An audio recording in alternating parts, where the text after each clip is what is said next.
qu'on avait déjà abordé depuis longtemps, mais on va rajouter un petit défi aux contre-missionnaires et aux prédicateurs de la Dawa. Et comme on va le voir, ça va être lié non seulement à la question donc du monothéisme, bonsoir Claude, mais aussi à la rédemption. À la rédemption, donc ça veut dire que ça touche la question du péché originel, de la transgression transgénérationnelle, etc. D'accord? Et comme vous allez le voir, c'est lié. D'accord? C'est lié.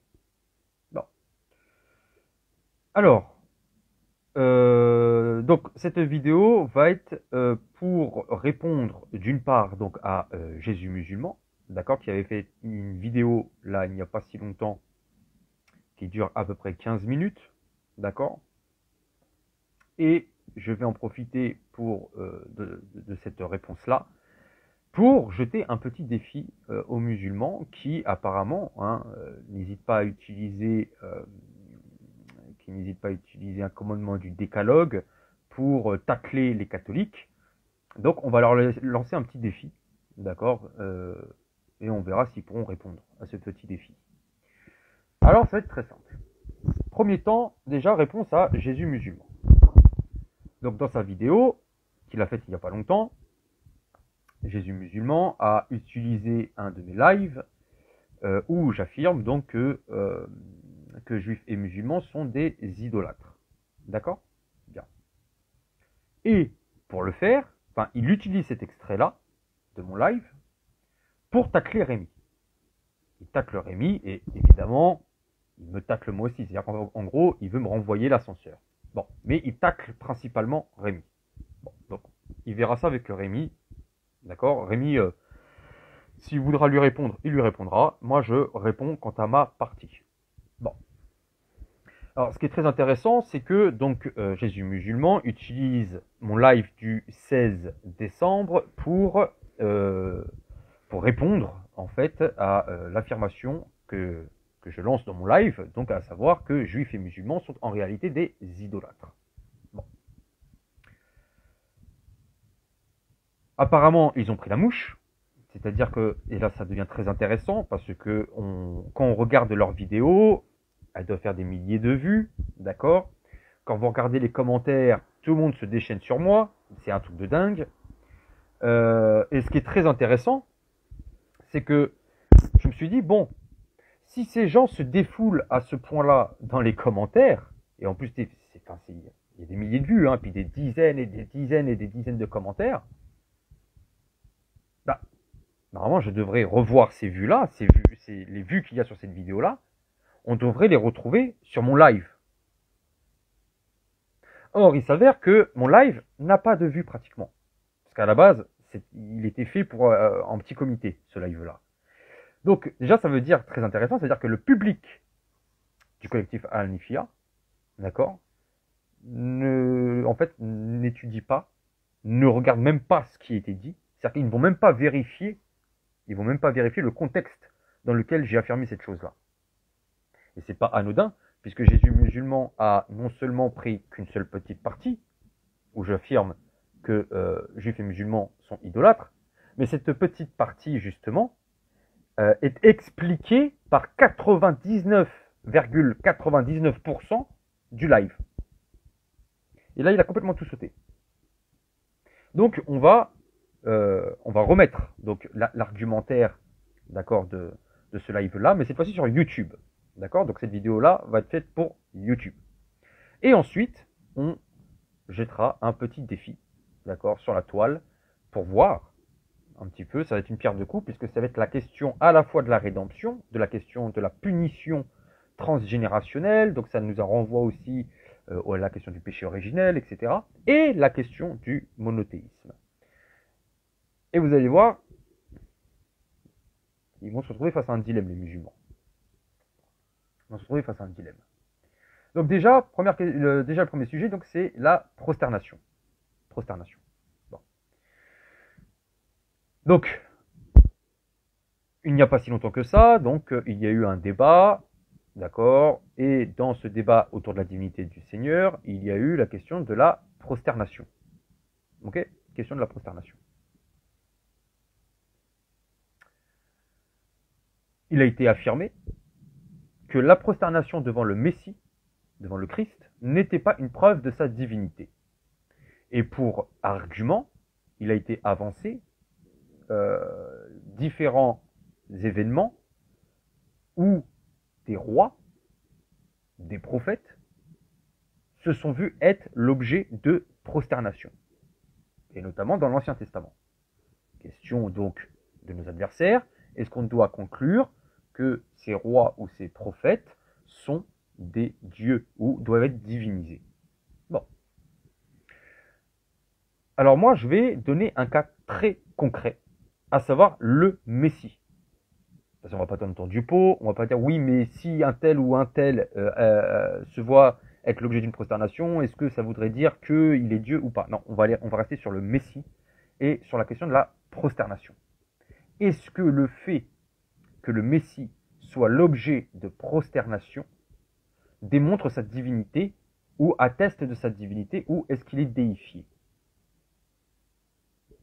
C'est simple, c'est très concret. Là, on est en plein dedans. On est en plein dedans. Donc, on va répondre à ça. Eh bien, la réponse est oui.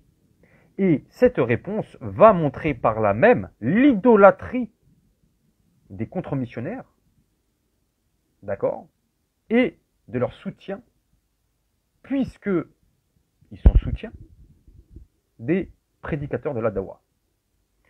Donc, on va aller sur Ésaïe, chapitre 49, versets 22 et 23. Je cite. Ainsi a parlé le Seigneur, Yahvé. Voici, je lèverai ma main vers les nations, je dresserai ma bannière vers les peuples. Ils ramèneront tes fils et tes fils entre leurs bras. Ils porteront tes filles sur les épaules. Des rois seront tes nourriciers, et leurs princesses tes nourrices. Ils se prosterneront devant toi, la face contre terre, et ils lécheront la poussière de tes pieds. Et tu sauras que je suis Yahvé et que ceux qui espèrent en moi ne seront point confus. Donc là, il est question, d'accord, du Père parlant à quelqu'un et disant que les nations se prosterneront devant l'interlocuteur du Père et qu'ils lécheront la poussière de ses pieds à cet interlocuteur. Alors, qui est cet interlocuteur? Nous, on ne va pas répondre. Ce sont nos adversaires qui vont répondre. Laissons les contre-missionnaires répondre, ou plutôt leur littérature. Je cite, Midrash Te-Elim, Midrash sur les psaumes. Il sera rapporté au Seigneur Messie dans le temps à venir, un certain pays est en rébellion contre toi. Il dira que les sauterelles viennent et le frappent. Comme il est dit, il frappera le pays avec le bâton de sa bouche. Ésaïe 11.4. Où devrait-il être lui rapporté? Une certaine province est en rébellion contre toi. Il dira que l'ange de la mort vienne la tuer et ainsi la détruire. Comme il est dit, et avec le souffle de sa bouche, il tuera le méchant. Toujours Ésaïe 11.4. Et quand les rois des païens verront combien leur affliction est grande, ils viendront et se prosterneront devant le Seigneur Messie. Comme il est dit, ils se prosterneront devant toi, le visage contre terre, et lécheront la poussière de tes pieds. Donc, on a le Midrash sur les psaumes qui nous dit que l'objet de cette prosternation des nations en Ésaïe 49, verset 23, c'est le Messie. D'accord? Ce n'est pas notre littérature, c'est la littérature des contre-missionnaires. Ok?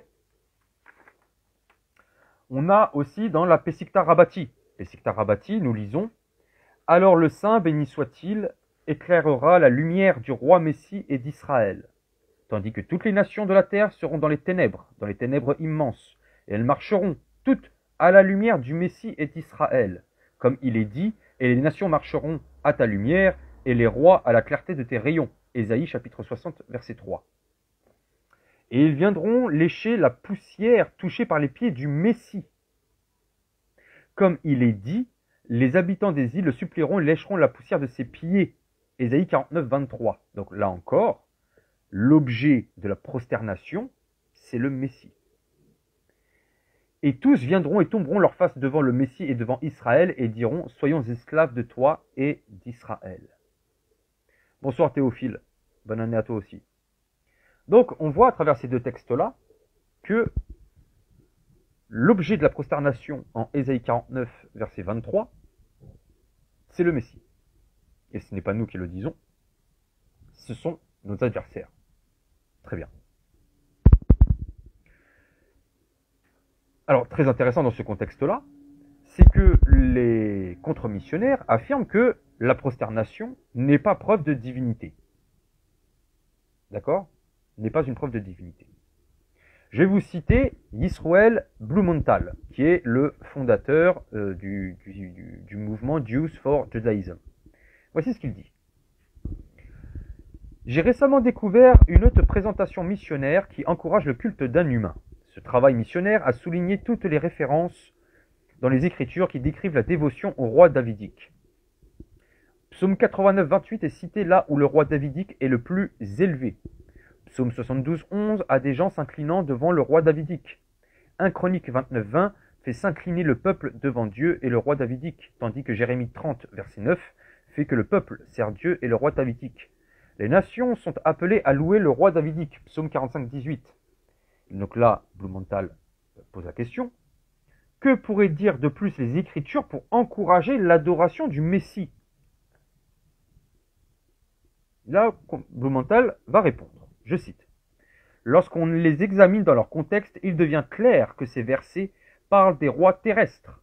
Psaume 89, 28 et 1 Chronique 29, 20 font référence à David lui-même. Le psaume 45 parle d'un roi dont les enfants prendront la place de ses pères, et non d'un être divin préexistant qui ne s'est jamais marié. Il est clair que l'obéissance dont il est question dans ces versets est du type offert à un roi humain et non l'adoration du divin. Ok, on continue. De plus, on retrouve ces mêmes terminologies, et bien plus dirigées vers le peuple juif. Deutéronome 26, 19 et 28, 1 se réfèrent à la nation juive comme la plus élevée. Genèse 27, 29, Ésaïe 45, 14, Ésaïe 49, 23, donc là c'est celui qu'on va voir ce soir, Ésaïe 60, verset 14, ont les nations s'inclinant devant les Juifs, alors qu'on vient de voir que là il s'agissait du Messie. Et bon, c'est pas grave, ça n'a pas d'importance. Genèse 25, 23, 27, 29, Ésaïe 60, verset 10, verset 12, Daniel 7, 27, ont tous des conditions de service différentes dirigées vers le peuple juif. Là pareil, quand vous allez voir la littérature rabbinique, il y a une toute autre interprétation. Tac, tac, tac. J'en étais à où, moi? Voilà. Deutéronome 28, 10, Psaume 105, 38 et Esther 9, 2 ont les nations craignant et vénérant les Juifs. 2 Chroniques 31, 8 a une bénédiction dirigée vers Dieu et avec le peuple juif.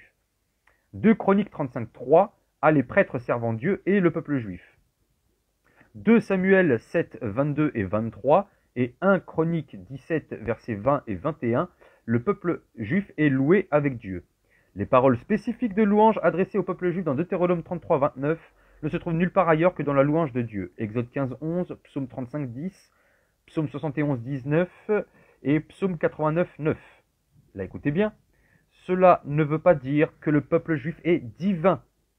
Ce que nous pouvons clairement apprendre de ces versets, c'est que l'utilisation de ces termes ne nous dit rien sur la divinité de l'entité vers laquelle ils sont dirigés.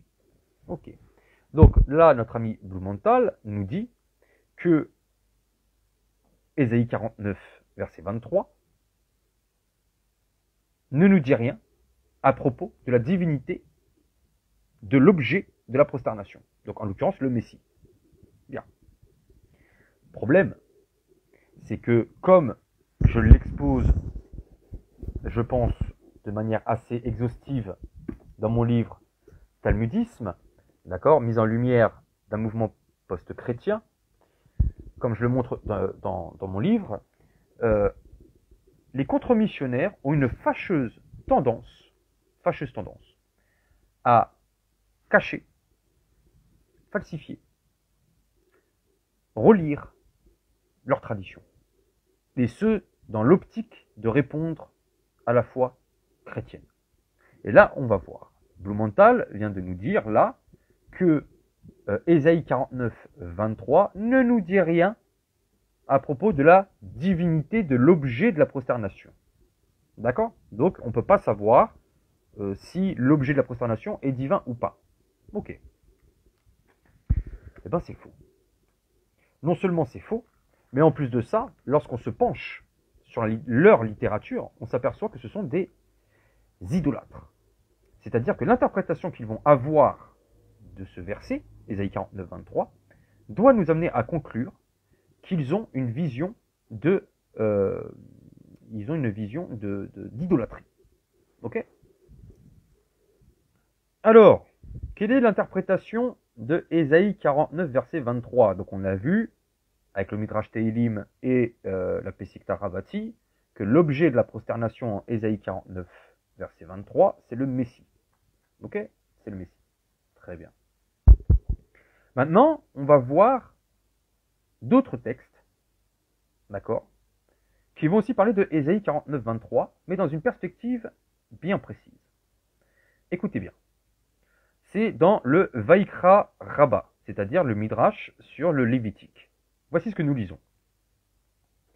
Rabbi Aha, au nom de Rabbi Simon ben Alapta, a dit: tout ce que le saint, là écoutez bien, tout ce que le saint, béni soit-il, est destiné à faire dans l'âge à venir, il l'avait déjà montré à l'humanité dans ce monde. Il le fit pour la résurrection des morts. Il ressuscita à travers Élie, Élisée et Ézéchiel. Qu'il soit en train d'amener le peuple à travers l'eau sur la terre ferme. Lorsque tu passes à travers l'eau, je suis avec toi. Ésaïe 43, 2. Il amena déjà Israël à travers l'eau avec Moïse en Exode 15, 19. Et à travers les rivières, ils ne t'acclameront pas.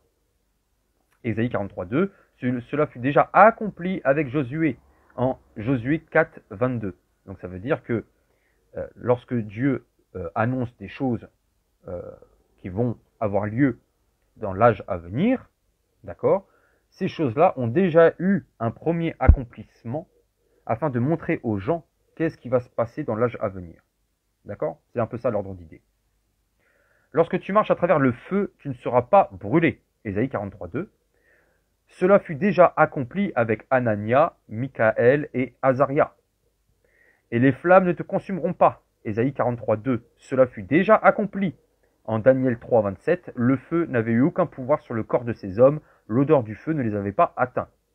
Donc il y a eu un premier accomplissement. Que Dieu adoucisse ce qui est amer par quelque chose d'amer. Il l'a déjà accompli par Élisée en 2 Rois 2, 21. Que Dieu bénisse ce qui est petit et en fait beaucoup, il l'a déjà accompli avec Élie et Élisée en 1 Roi 17, 14. Et là, écoutez bien. Que Dieu visite des femmes stériles. Il l'a déjà accompli avec Sarah, Rebecca, Rachel et Anna. Le loup et l'agneau vont pâturer ensemble en Ésaïe 65, 25. Il l'a accompli avec Ézéchia. Le loup résidera avec l'agneau. Ésaïe 11, 6. Et là, écoutez. Et les rois seront tes tuteurs. Ésaïe 49, 23. Et les rois seront tes tuteurs. Ésaïe 49, verset 23. Donc le verset qu'on va voir ce soir. Il l'a accompli avec Daniel. Il l'a accompli avec Daniel. Quand il est dit, alors le roi Nebuchadnezzar tomba sa face et adora Daniel. Daniel 2, 46. On a la même chose dans la Pesikta de Rav Kahana. Je cite.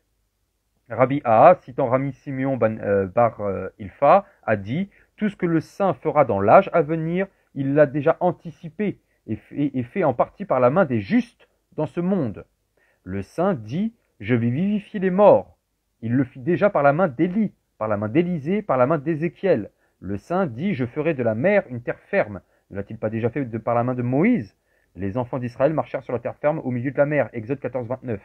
Le saint dit, j'ouvrirai les yeux de l'aveugle. Ésaïe 11, 15. Ne l'a-t-il pas déjà fait? Ainsi le Seigneur ouvrit les yeux du jeune homme. 2 Rois 6, 17. Le saint dit, je me souviendrai des femmes stériles. Ne l'a-t-il pas déjà fait? Ainsi le Seigneur se souvint de Sarah. Genèse 21, 1. Le saint dit, et là écoutez bien, le saint dit, les rois seront tes tuteurs et leurs reines tes mères nourricières. Ils tomberont devant toi avec leur face contre terre. Ésaïe 49, 23. Ne l'a-t-il pas déjà causé concernant ces choses? N'est-ce pas arrivé à Nebuchadnezzar, un roi, et envers qui il se prosterna? Daniel, comme l'Écriture dit, le roi Nebuchadnezzar tomba la face contre terre et adora Daniel. Daniel 2, 46. Très bien. Et là, c'est très important, c'est que la Pesikta Rabbati explique bien, d'accord, explique bien que ces versets-là, qui sont censés être réalisés dans l'âge à venir, ont été déjà réalisés par anticipation par des justes.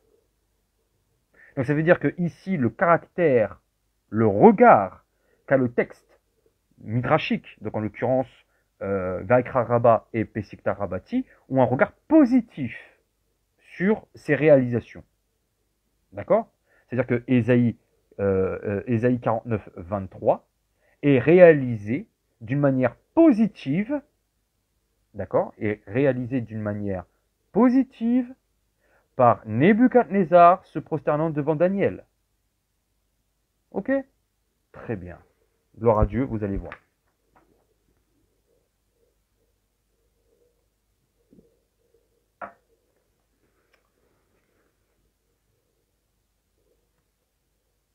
Donc, on va bien voir que, ce que j'ai affirmé lors du dernier live, lors du live du 16 décembre, on le maintient.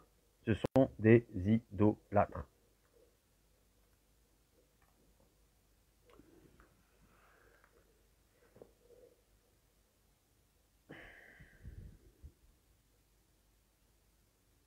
Donc, le passage qui va nous intéresser, là, d'accord, par exemple de la Pesikta Rabbati, ça va être le saint dit, les rois seront tes tuteurs et leurs reines tes mères nourricières, ils tomberont devant toi et leur face contre terre. Ésaïe 49, 23. Donc on nous dit, dans un premier temps, Midrash Teilim et Pesikta Rabbati, que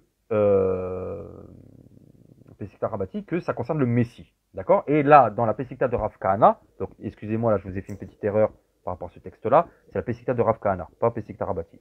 Donc la Pesikta de Rav Kahana, elle, vous dit que ce verset de Ésaïe 49, 23 a été réalisé positivement par un juste, donc en l'occurrence Daniel, devant qui Nebuchadnezzar s'est prosterné. Ok?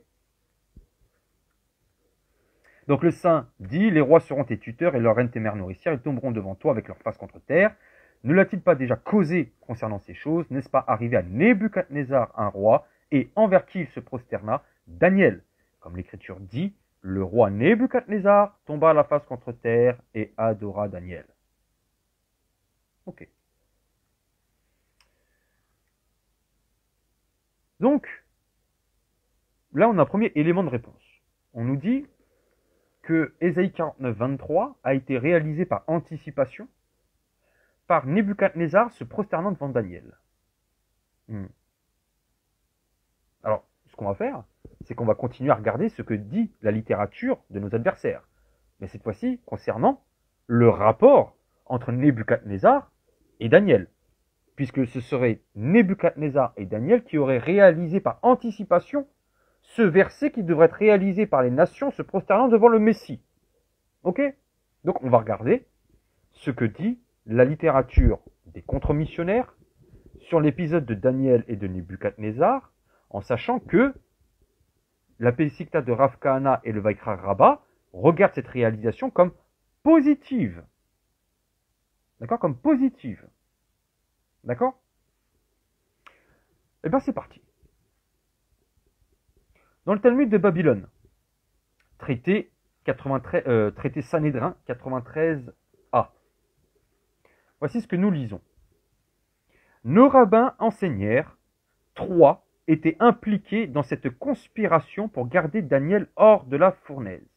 Là, le Talmud fait référence au chapitre 3 du livre de Daniel, où justement nous avons les trois compagnons de Daniel, donc à savoir Anania, Michaël et Azaria, qui ont été jetés dans une fournaise par Nebuchadnezzar, d'accord? Et ils n'ont pas été touchés par le feu. Bon. Et Daniel était absent. Il ne figure pas dans le chapitre 3 du livre.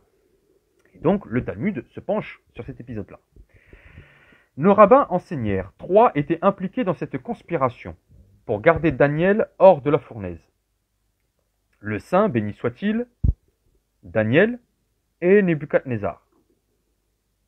Le saint, béni soit-il, dit que Daniel s'en aille d'ici, de peur qu'on ne dise qu'ils ont été délivrés par son mérite. Donc, à savoir les trois compagnons que je viens de citer. Donc, à savoir Anania, Michaël et Azaria. Ok? Daniel a dit, laisse-moi partir d'ici. Là, écoutez bien. Laisse-moi partir d'ici, afin que je ne sois pas un accomplissement du verset. Tu brûleras par le feu les images gravées de leurs dieux. Deutéronome 7, 25.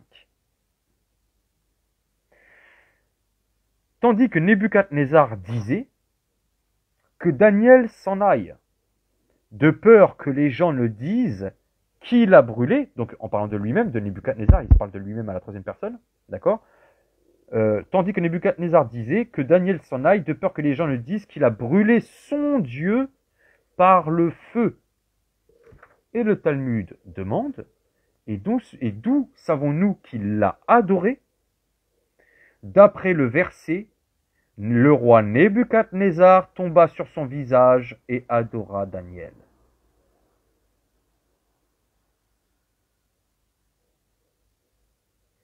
Donc, on a un premier élément de réponse, très concret, vous voyez, on est vraiment dans le cas concret, d'accord, de la prosternation devant le Messie. C'est très concret, vous voyez, on ne part pas sur, comme ils le font, à savoir, oui, mais sur tel prophète, il y a eu telle prosternation, sur tel prophète, il y a eu telle prosternation, sur tel roi, il y a eu prosternation, Non, vous avez vu, regardez, on suit un fil conducteur. Et ce fil conducteur, en plus, c'est même pas nous qui l'établissons, ce sont nos adversaires qui l'établissent, ce fil conducteur. On va sur un verset, il est question de prosternation. D'après leur interprétation, c'est une prosternation devant le Messie. D'accord, Midrash Teilim, Pesik Tarabati. Ok. Ensuite, quand on va dans le Vaikra Rabbah, on nous dit que ce verset-là, Ésaïe 49, 23, a eu une réalisation anticipée dans les personnes de Nebuchadnezzar et de Daniel. C'est pas nous qui l'avons dit, c'est pas nous qui décidons, d'accord, c'est pas nous qui avons inventé cela, ce sont nos adversaires, ce sont les contre-missionnaires. Et ils nous disent dans leur propre littérature par rapport à leur vision, d'accord, du rapport entre Daniel et Nebuchadnezzar, que Nebuchadnezzar a pris Daniel pour son Dieu, et donc il s'est prosterné. Il n'y a pas un problème là, les gars? On va continuer. Bereshit Rabbah, 96, 5, qui est donc un commentaire sur Genèse 47, verset 29.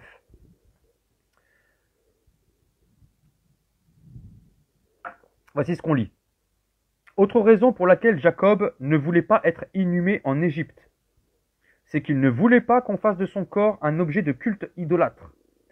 Car de même que les idolâtres seront punis, de même en sera-t-il pour leurs dieux, donc les idoles. Comme il est dit, et de tous les dieux d'Égypte, je ferai justice. Exode 12, 12. Tu peux constater qu'il en est de même pour Daniel. Lorsqu'il interpréta le rêve de Nebuchadnezzar, qu'est-il dit ensuite? Alors le roi Nebuchadnezzar tomba la face contre terre et se prosterna devant Daniel.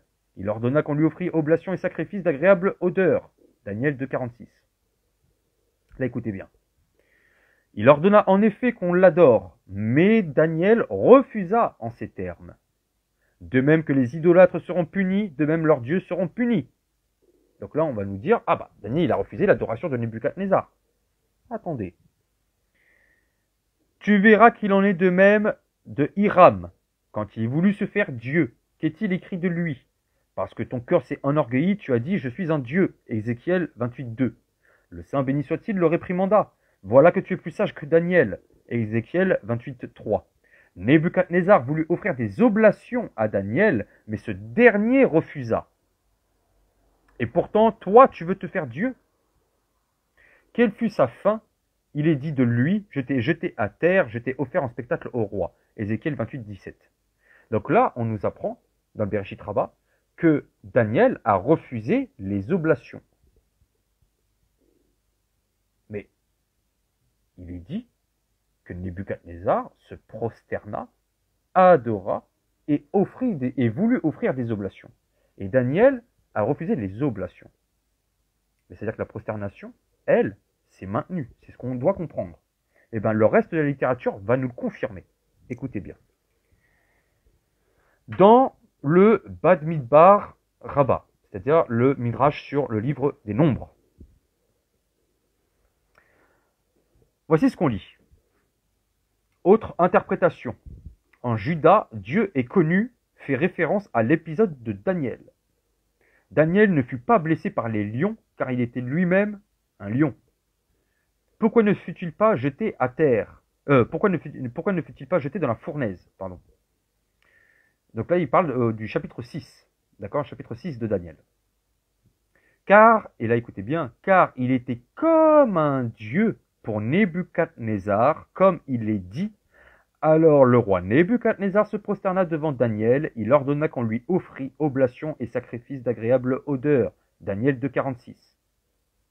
Autre interprétation, Daniel aurait été brûlé, car il est écrit, vous brûlerez les images sculptées de leurs dieux. Deutéronome 7, 25. Donc ça veut dire que on voit pourtant que Daniel a refusé les oblations, a refusé les sacrifices, et pourtant son statut d'idole, de dieu de Nebuchadnezzar, demeure. Et c'est pour cette raison que Dieu a fait en sorte, d'accord, que Daniel ne soit pas jeté dans la fournaise, parce que sinon il aurait brûlé. Et là ça le dit, c'est pourquoi le saint béni soit-il, inspira à Darius l'idée de ne pas le jeter dans la fournaise afin de lui faire connaître sa puissance. Donc, dans la logique, Daniel aurait dû finir brûlé s'il était dans la fournaise, parce qu'il était considéré comme l'idole, le dieu de Nebuchadnezzar. Ça, c'est la littérature de nos adversaires. On va continuer. Et en Daniel 2,46, quand il est dit que Nebuchadnezzar se prosterna devant Daniel, c'est le verbe proskuneo. D'accord? Maintenant, je vais vous citer, dernier texte. Je vais vous citer le rabbin Hersh Goldworm.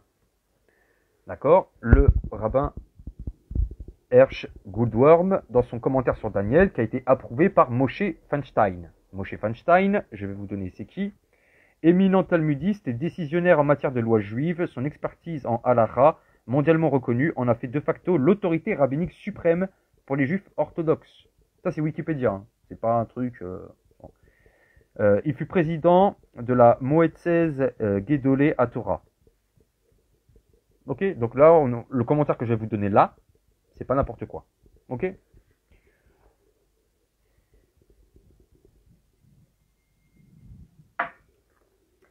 Je cite. Les textes du Talmud et du Midrash laissent clairement entendre que Nebuchadnezzar a déifié Daniel. Donc je répète. Les textes du Talmud et du Midrash laissent clairement entendre que Nebuchadnezzar a déifié Daniel.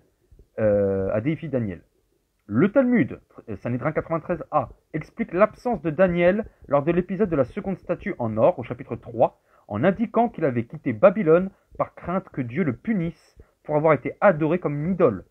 Pour Rabbi Shemuel Matnout, si Daniel fut puni au chapitre 6 et jeté dans la fosse au lion, c'est parce qu'il n'a protesté, semble-t-il, que contre les sacrifices offerts en son honneur, mais non contre le fait que Nebuchadnezzar se prosterne devant lui.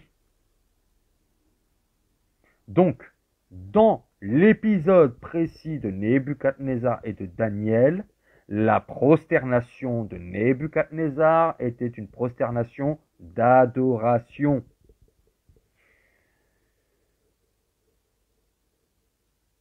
Le Midrash fait également état de la protestation de Daniel. Cette protestation est sous-entendue par les mots « il voulut », donc quand il est dit que Nebuchadnezzar voulut faire un sacrifice en son honneur, qui implique qu'il en fut empêché. Donc Nebuchadnezzar a été empêché. Comme ces mots « il voulut » ne sont écrits que par rapport au sacrifice, il semblerait donc que Daniel ne se soit pas opposé à ce que Nebuchadnezzar se prosterne devant lui. Donc, on est bien dans la perspective de la littérature de nos adversaires, on est bien face à un cas de prosternation, d'adoration. Donc, on a cette prosternation d'adoration qui serait une réalisation anticipée de Ésaïe 49, 23, qui devra être réalisée dans l'âge à venir, dans une perspective positive, par les nations se prosternant devant le Messie. Donc en fait, il y a deux conclusions qui s'offrent pour nous. Un, on vient de voir là que nos adversaires sont des idolâtres, puisqu'ils sont en train de nous dire, de leur propre aveu, d'accord, que Ésaïe 49, 23 va être réalisé, d'accord, à la manière de Nebuchadnezzar devant Daniel. Ils regardent ça, eux, d'une manière positive. Vous êtes des idolâtres, les mecs.